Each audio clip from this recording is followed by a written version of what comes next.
A lot of people feel much better throughout the day if they delay their coffee or mate for about 90 minutes to 2 hours after waking.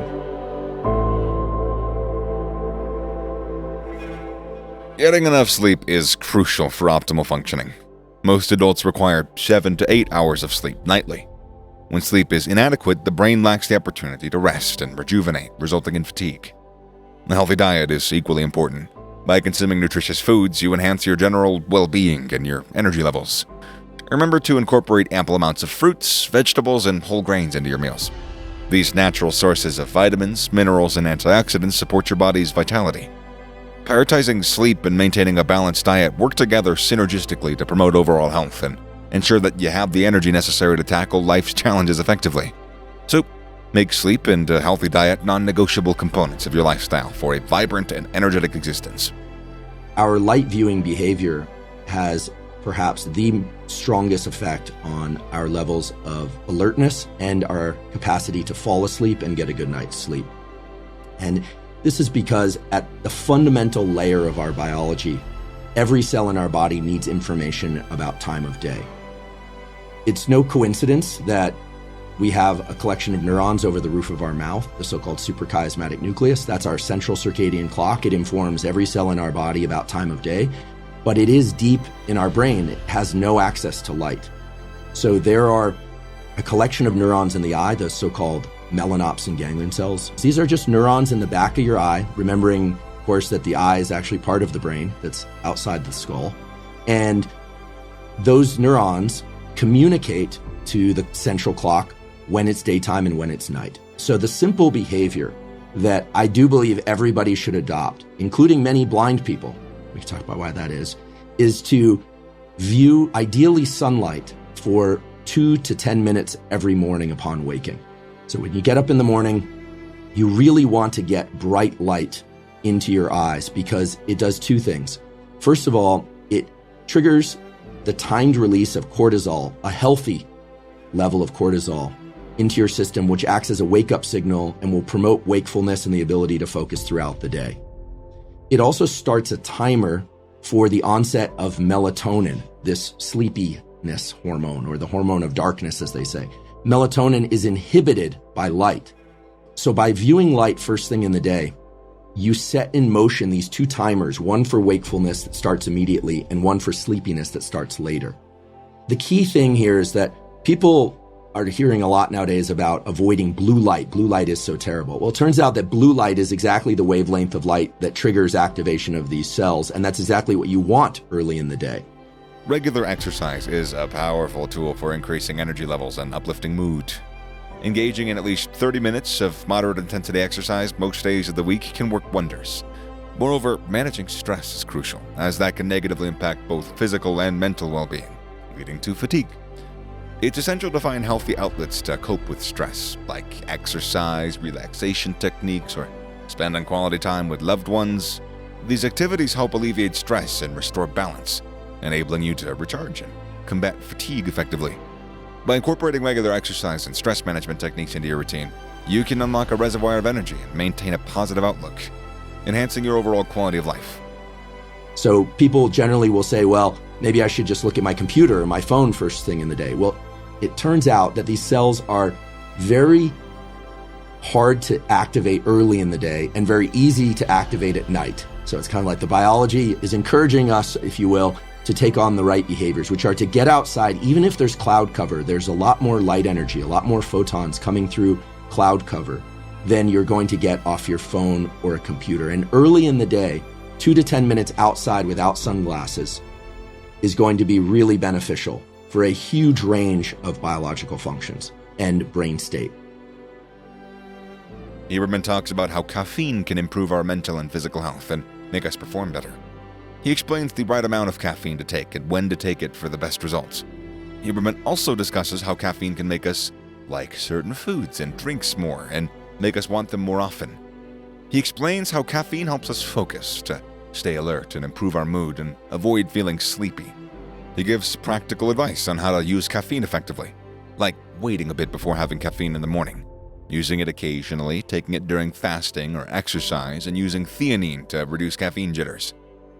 Huberman also talks about how caffeine can benefit our overall health and help us live longer. He addressed some common misconceptions about caffeine as well. Yeah, so Yoga Nidra is one of several what we call NSDR, non-sleep deep rest protocols.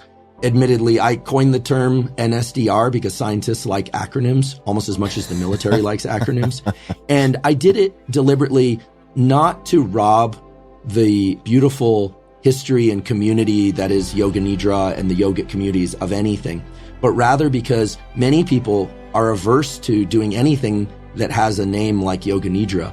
And yet it's such a powerful tool. It's a zero-cost tool that has enormous effects on not just accessing sleep and calm, but enhancing rates of neuroplasticity, something that we could talk more about. Also, David Spiegel, again, our associate chair of psychiatry at Stanford and a close collaborator and friend of mine, is a world expert in clinical hypnosis. Hypnosis and Yoga Nidra both fall under the umbrella of NSDR, non-sleep deep rest. And these are protocols that people can use to deliberately access states of deep rest for sake of, again, falling asleep more easily, reducing stress, but also for enhancing rates of learning, of neuroplasticity. And because these are zero-cost tools, and because they're grounded in excellent peer-reviewed research, I feel comfortable mentioning them. And what you find is that if people who are not familiar with meditation or mindfulness, or maybe they're not from West LA or the Bay Area, if they hear Yoga Nidra, they think magic carpets, and they hear hypnosis, and they think that somebody's going to control their brain. NSDR is my attempt to create a more friendly language, which is because all of these things are really just the same thing. They really involve two things. One, self-directing a state of calm. That's something that we never learn how to do unless we have a need to do it. We suffer some trauma, we have chronic stress, we start taking a mindfulness class. Self-inducing a state of calm through respiration and vision is the hallmark of Yoga Nidra and hypnosis, and frankly, of all meditative practices. Our thoughts follow our vision and breathing, and I can explain why that is in a moment. In addition, these NSDR type practices involve not just self-directing calm, but they also involve directing our focus to something.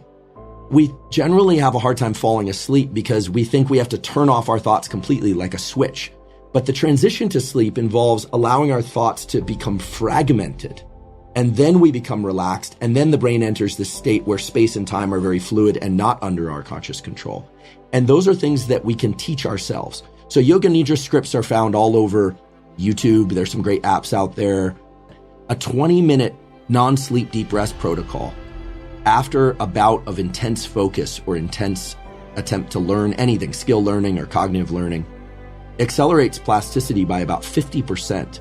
So you are learning faster, much faster, and retention of that information lasts much longer. And that's because these are sleep-like states. And we know that neuroplasticity, the brain's ability to change in response to experience, is triggered by high focus, by deliberate periods of very high focus. But the actual rewiring of neurons, the formation of new synapses and the reordering of the circuitry that leads to that skill or that cognitive ability becoming reflexive, that happens in states of deep rest. Neuroscientists continue to unravel the mysteries of the human brain, and their latest breakthrough promises a future where fatigue becomes a thing of the past. By decoding the intricate mechanisms underlying exhaustion, these researchers have unlocked the potential to eliminate weariness from our lives. Through innovative techniques, they've discovered ways to stimulate and regulate key neural pathways responsible for alertness and energy levels. By fine-tuning these circuits, they can optimize brain function and ensure sustained vitality. This groundbreaking research offers hope for individuals struggling with chronic fatigue or those seeking enhanced productivity. However, ethical concerns and potential side effects warrant careful consideration as this technology evolves.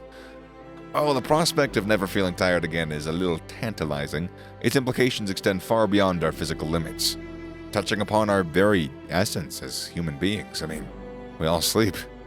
Most people would benefit from waiting 90 minutes to 2 hours after waking to ingest their caffeine. The way caffeine interacts with the adenosine receptor. Remember, you get sleepy because of time of day with that whole circadian clock mechanism, but also because of the buildup of adenosine in your system. That's the sleepiness factor, really. And when you wake up in the morning, if you immediately compete out any residual adenosine, you lose the benefit of that cortisol pulse essentially clearing out the rest of the adenosine. And so a lot of people, despite the pain of having to do this the first day or two, feel much better throughout the day, less of that cracked out kind of rise and crash feeling on caffeine if they delay their coffee or mate for about 90 minutes to 2 hours after waking. 100 to 200 milligrams of theanine will take the jitters out of a caffeine experience. And in fact, so much so that a lot of energy drinks now are starting to include theanine as an attempt to get you to ingest more of those energy drinks because they understand that at some point people hit threshold and they feel so wide-eyed and wired that they're not going to consume more. So they're tricking you this way, and it does indeed work.